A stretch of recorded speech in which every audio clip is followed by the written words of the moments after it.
नमस्ते सदावत्सले मातृभूमि।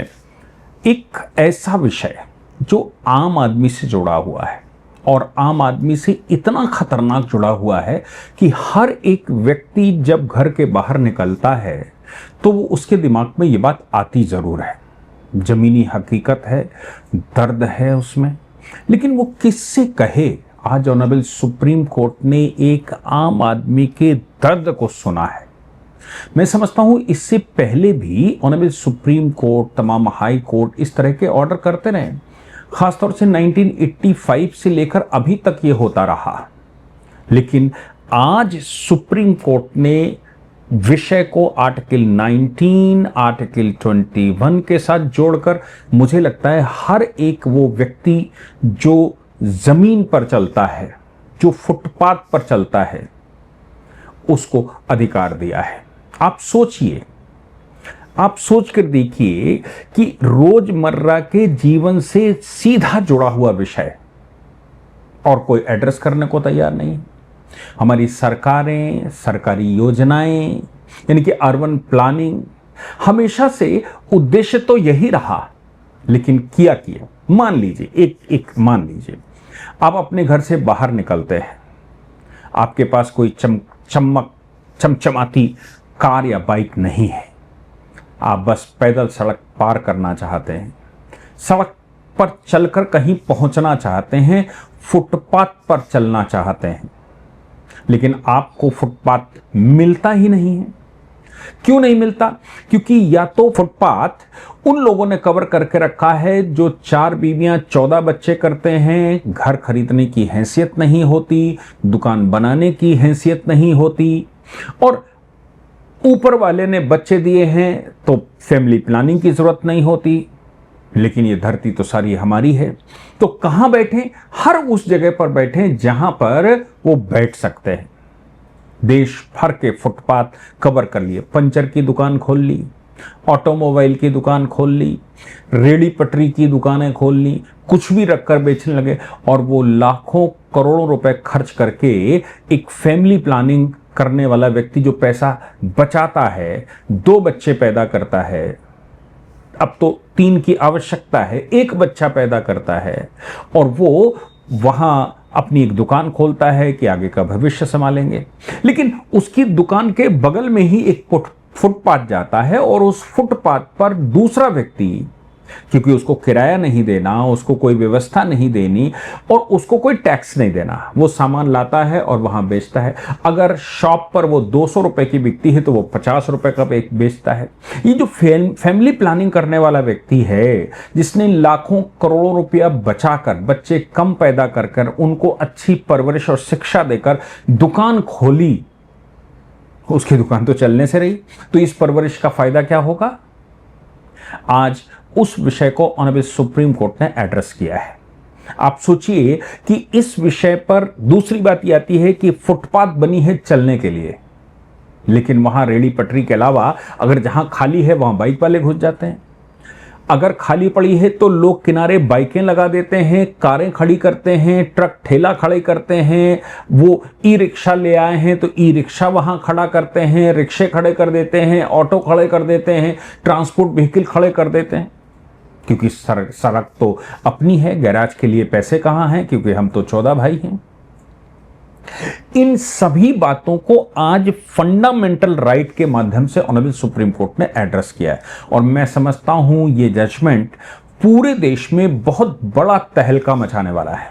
इतना बड़ा तहलका कि पूरे देश में एक एक व्यक्ति, अगर एक्टिविस्ट, जैसे लोग आरटीआई एक्टिविस्ट होते हैं, सोशल मीडिया एक्टिविस्ट होते हैं, अगर ये सड़क के एक्टिविस्ट हो जाएं, फुटपाथ एक्टिविस्ट निकल आए, लोग करने लगें, तो मैं समझता हूं कि हमारा देश स्वच्छ ही नहीं होगा। उसका दूसरा पहलू यह है कि बच्चा पैदा करने से पहले उसको यह भी विचार करना होगा कि फुटपाथ पर वो दुकान नहीं लगा सकता, फुटपाथ पर वो नहीं लेट सकता, फुटपाथ पर वो वहां अपने ट्रक नहीं खड़े कर सकता। जो पोल्यूशन की समस्या है, गैरेज नहीं है फिर भी गाड़ी ले आए और फुटपाथ पर खड़ी कर दी, रोड पर खड़ी कर दी, उन सबको बहुत तकलीफ होने वाली है इस जजमेंट से।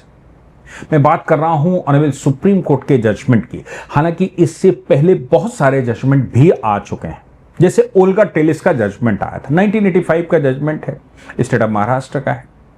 1985 में ओल्गा टेलिस ने एक केस डाला कि भाई ये जो फुटपाथ हैं, उन फुटपाथों को खाली करवा रही है सरकार या म्युनिसिपैलिटी। ये कहां जाएंगे, ये क्या कमाएंगे, ये क्या खाएंगे? इनकी रोजी रोटी फंडामेंटल राइट है, right to life and personal liberty है, राइट टू अर्न है। इन लोगों को आप नहीं हटा सकते। सुप्रीम कोर्ट ने उस समय भी कहा था कि भाई फुटपाथ तो लोगों के चलने के लिए बना है, ये सड़कें लोगों के चलने के लिए बनी हैं, पब्लिक इंफ्रास्ट्रक्चर लोगों के सार्वजनिक उपयोग के लिए बनी है, व्यक्तिगत उपयोग के लिए नहीं बनी है। लेकिन साथ में फिर यह भी कहा था कि इन फुटपाथों को खाली करवाते समय उनको कोई ऑल्टरनेट व्यवस्था दे दें। अब फुटपाथ पर झुग्गी डालकर रखी, डाले हैं साहब, चले आए वहां से गांव से और झुग्गी डालकर फुटपाथ पर रह रहे हैं। अब ओल्गा टेलिस के जजमेंट के बाद सुप्रीम कोर्ट ने यह कह दिया, कई एक जजमेंटों में कह दिया कि भाई ये जो रह रहे हैं इनको हटाते समय इनको ऑल्टरनेट व्यवस्था दीजिए। अब बताइए, उन्होंने 14-15 बच्चे पैदा करके रखे, अभी भी आप 1985 के बाद अभी तक आप सोचिए 40 साल हो चुके हैं। 40 क्या झुग्गियां रोड पे से खत्म हुई? क्या वो रोड पर मांगने वाले बच्चे चले गए? क्या वो रोड पर एक महिला 10-12 बच्चे लेकर खड़ी होती है, उसका आदमी दिखाई नहीं देता, बच्चे कौन पैदा कर रहा है पता नहीं, वो चले गए क्या? ये ठक ठक गैंग खत्म हो गए क्या? झुग्गी डालने वाले खत्म हो गए क्या? नहीं नहीं, आपने झुग्गी डाली, राइट बन गया, राइट बनाकर झुग्गी बना ली और फिर दूसरे आ गए, क्योंकि बच्चे तो लगातार पैदा हो रहे हैं, बच्चे तो कंट्रोल हो ही नहीं रहे हैं, परिवार नियोजन तो अपनाना नहीं है क्योंकि अल्लाह ने मना किया है।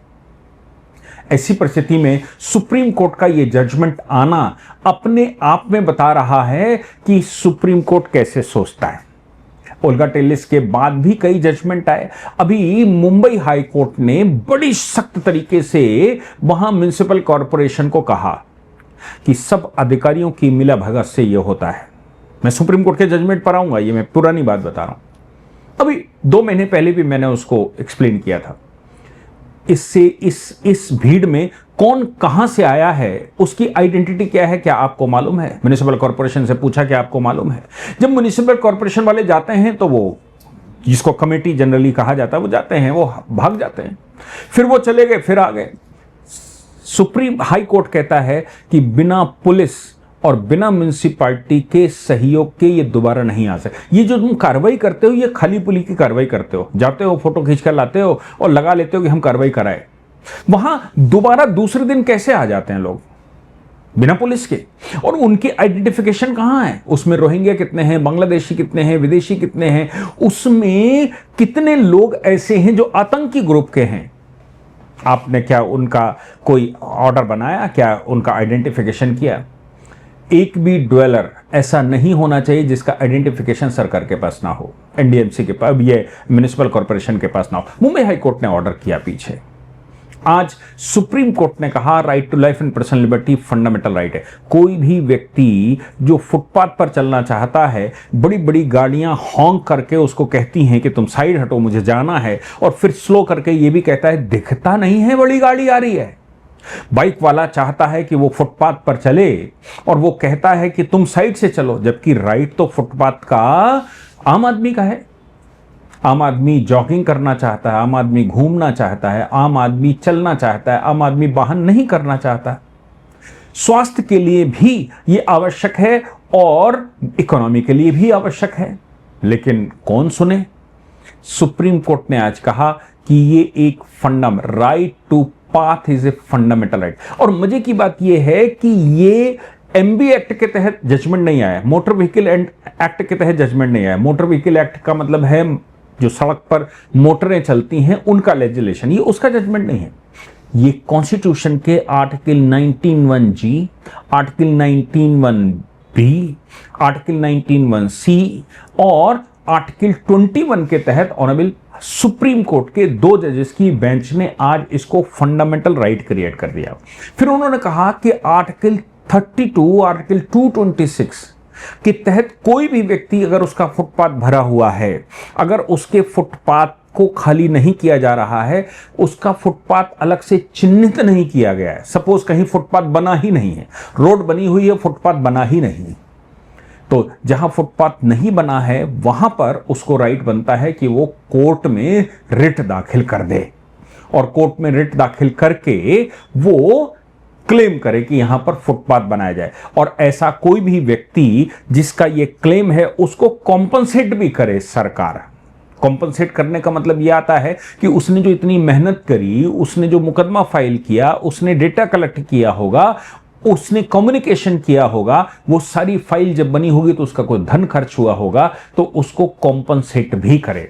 ऑनरेबल जस्टिस PS नरसिम्हा और ऑनरेबल जस्टिस अतुल चांदुरकर, इन दो की बेंच थी, और डिमार्केटेड फुटपाथ विषय था। आर्टिकल 19(1)D घूमने फिरने का right to movement. Right to movement एक फंडामेंटल राइट है, किसी भी व्यक्ति का फंडामेंटल राइट है। आर्टिकल 21 के तहत जीवन का अधिकार, right to life and personal liberty है। वो पैदल जाना चाहता है तो वो जा सकता है। वाहनों को प्राथमिकता देने की बजाय लोग पैदल चलते हैं, उनको प्राथमिकता दी जानी चाहिए। और शहरी विकास के मामले में ऑनरेबल सुप्रीम कोर्ट ने यह कहा कि देखिए, याद रखिएगा, शहरी विकास प्राधिकरणों की ये जिम्मेदारी बनती है। या तो शहरी विकास प्राधिकरण होगा, मतलब डेवलपमेंट अथॉरिटी होगी उसकी, या फिर म्युनिसिपल कॉरपोरेशन होगा। वहां पर नहीं म्युनिसिपल कॉरपोरेशन होगा तो नगर पालिकाएं होंगी, पंचायतें होंगी। इन सभी को की जिम्मेदारी बनती है कि फुटपाथ बना कर दें और फुटपाथ को कवर ना होने दें। फुटपाथ खाली होने चाहिए ताकि व्यक्ति मजबूरन रोड की तरफ ना भागे, व्यक्ति का एक्सीडेंट ना हो और वो वहां से निकल सके। और ऐसी कोई घटना अगर होती है और जो लोग भी इस विषय पर काम करते हैं, अगर उनके राइटों का उल्लंघन होता है तो उनको कॉम्पनसेट भी करें। ये एक अदृश्य समस्या की तरह है। कोर्ट ने चिंता जताई कि हमारे समाज में पैदल चलने वालों की समस्याओं को अक्सर अनदेखा किया जाता है, जबकि पैदल चलना हमारे दैनिक जीवन से अटूट रूप से जुड़ा हुआ है। कोर्ट ने इस बात पर भी निशाना साधा, आज की तारीख में सड़कों पर वाहनों का इतना दबदबा हो गया है कि वाहन चालक पैदल चलने वालों को रुकावट या परेशानी की तरह देखते हैं और समझने लगे हैं कि ये सारी गलतियां इन पैदल चलने वालों, पहले उनको एक्सीडेंट भी करते हैं और फिर ये भी कहते हैं कि ये पैदल चलने वालों की गलतियां हैं। मैं समझता हूं कि ऑनरेबल सुप्रीम कोर्ट ने जो बात कही वो मील का पत्थर है। चूंकि फंडामेंटल राइट डिक्लेयर कर दिया गया है, इसलिए जो रोड एक्टिविस्ट, अब फुटपाथ एक्टिविस्ट देश में तैयार हो जाने चाहिए कि भाई हमारी फुटपाथ खाली क्यों ना हो। चूंकि अब आपको पुलिस के पास नहीं जाना है फुटपाथ खाली करवाने के लिए। ये जिस प्राधिकरण के अंडर में वो सड़क है, वो रोड है, सपोज PWD के पास होगी, सपोज स्टेट गवर्नमेंट के पास होगी, हो सकता है म्युनिसिपैलिटी की हो सकता है डेवलपमेंट अथॉरिटी की हो, जिसकी भी वो सड़क है, उसको चिट्ठी लिखनी है कि हमारी ये रोड पर फुटपाथ है लेकिन कवर किया हुआ है, फुटपाथ है लेकिन वाहन खड़े हुए हैं, फुटपाथ है लेकिन झुग्गियां पड़ी हुई हैं, फुटपाथ है लेकिन लोगों ने वहां ठेले लगा रखे हैं, फुटपाथ है लेकिन वहां पर लोग व्यापार करते हैं, लेटते बैठते हैं, ये खाली करवाया जाए। दूसरा, अगर फुटपाथ नहीं है तो हमारे रोड पर फुटपाथ नहीं है, मैं पैदल कहां चलूं, मेरा फंडामेंटल राइट है, आप उसको बना कर दीजिए, चिन्हित करिए। तीसरा, अगर फुटपाथ है और वहां हैवी वाहन चलते हैं या कारें चलती हैं या बाइकें चलती हैं, तो फिर आपको कंप्लेंट करनी है और यह कहना है कि यहां पर कुछ ऐसी व्यवस्था करिए ऊंचा नीचा करके या जैसा भी करें कि सीढ़ियां छोटी छोटी बना दें ताकि ये वाहन ना चले। मुझे मेरे फंडामेंटल राइट का नहीं मिल पा रहा, मैं कैसे चलूं? और अगर वो नहीं सुनता, उसको चिट्ठी लिखते हैं, उसका जवाब आता है, वो जवाब नहीं देता है, तो फिर ऐसी परिस्थिति में आप रिट जुरिडिक्शन के तहत ऑनरेबल हाई कोर्ट जा सकते हैं और हाई कोर्ट से ये जो कम्युनिकेशन आपका हुआ, जो आपकी वार्ता हुई अथॉरिटी के साथ, उसको लेकर ये जजमेंट आज का ये लगाकर आप कह सकते हैं कि ये मेरा फंडामेंटल राइट है और मेरे फंडामेंटल राइट को मैं कैसे भोगूं, ये मुझे पता नहीं है, और मैंने ये कम्युनिकेशन करने की कोशिश की लेकिन कोई जवाब नहीं आ रहा है। इसलिए महोदय आपसे निवेदन है कि ऐसा ऑर्डर करें तत्काल। चूंकि सुप्रीम कोर्ट उसको फंडामेंटल राइट डिक्लेयर कर चुका है, इसलिए अब इस मामले में हाई कोर्ट भी तत्काल ऑर्डर करेगा, और हाई कोर्ट ऑर्डर करेगा, नहीं करता तो सुप्रीम कोर्ट को लिखिए, मतलब नीचे अथॉरिटी अगर वो काम नहीं करती तो फिर ये कंटेम्प्ट ऑफ कोर्ट माना जाएगा, और अगर कंटेम्प्ट ऑफ कोर्ट मान लिया गया तो आप समझिए कि बड़ा मामला हो जाएगा। मामले को समझते हैं क्या, ये केस का साइटेशन है मनियार इलियास शेख रियाज वर्सेस पी अय्या पनक, या जो भी नाम है, आप चाहें तो इसका CA नंबर 4665 4666 2025 नोट कर सकते हैं। सुप्रीम कोर्ट का जजमेंट है। इस जजमेंट को लगाते हुए मैं वैसे इसकी एक कॉपी और वो टेक्स्ट जो है वो उसको कोशिश करूंगा कि उसका लिंक सुप्रीम कोर्ट की साइट से निकालकर महोदय से कहूं कि वो लगा दें। लेकिन ये इतना बड़ा मील का पत्थर है, मुझे लगता है कि पूरे देश को, हर एक व्यक्ति को यह पता होना चाहिए कि भाई फुटपाथ पर चलना मेरा फंडामेंटल राइट है। आप फुटपाथ हटाइए, आप किसी से झगड़ा मत करिए, किसी को व्यक्तिगत मत कहिए, आपको अथॉरिटी को कहना है। और सुप्रीम कोर्ट ने कहा है कि जिम्मेदारी अथॉरिटी की बनती है कि आप उनको कहिए और बताइए कि मेरी फुटपाथ खाली करवाइए, मेरा सार्वजनिक स्थान है, मैं यहां पर चलूंगा, ये मेरा फंडामेंटल राइट है, right to movement article 19(1)D, और ये मेरा right to life and personal, मेरी पर्सनल लिबर्टी है। सार्वजनिक जगह पर मैं कहां से चलूं, इसलिए मैं इस फुटपाथ, वो कहेगा सामने से निकल सकते हो, बगल से निकल सकते हो, इधर तो रास्ता पड़ा नहीं, मुझे फुटपाथ पर ही चलना है क्योंकि मेरा फंडामेंटल राइट फुटपाथ पर चलना है। इसलिए फुटपाथ खाली करवाएं, ये आपकी जिम्मेदारी बनती है। इस जजमेंट के बाद जो ले देकर दुकानें लगती हैं, फुटपाथों को कवर करते हैं, मुझे लगता है कि वो सब कुछ हद तक तो रुक सकता है। डिपेंड करेगा आपकी एक्टिविटी पर, डिपेंड करेगा लोग कितने एक्टिविस्ट इस मामले में तैयार होते हैं, क्योंकि ये RTI activist, social media activist, फलाने, इन सबसे बड़ा काम है। आप पूरे शहर को क्लीन कर सकते हैं, अपने पूरे शहर को अच्छा सुंदर कर सकते हैं, एक्सीडेंट को बचा सकते हैं। अब कार वाला कहां जाएगा, अरे भाई घर बनवाइए, पार्किंग लीजिए, नहीं तो पेड पार्किंग में खड़ी करिए। बाइक वाला कहां जाएगा, पेड पार्किंग में खड़ी करो ना। ये झुग्गी वाला कहां जाएगा, झुग्गी बच्चे पैदा किए थे तो क्या सरकार से पूछकर किए थे कि मेरे 14 बच्चे हैं, कहां जाएं? आपको अलॉटमेंट करवाना पड़ेगा, सरकारी सिस्टम में आना पड़ेगा। मैं समझता हूं कि सरकारें जो नहीं कर पा रही थी या सरकारें गलत कर रही थी, उनके ऊपर इस जजमेंट के बाद अपने आप ऑटोमेटिक प्रेशर आ जाएगा और ये उनको करना ही पड़ेगा। मैं उन सभी एक्टिविस्टों को शुभकामनाएं देना चाहता हूं जिनको ये लगता है कि ये होना ही चाहिए और वो आगे बढ़कर काम करेंगे। जय हिंद, जय भारत, वंदे मातरम।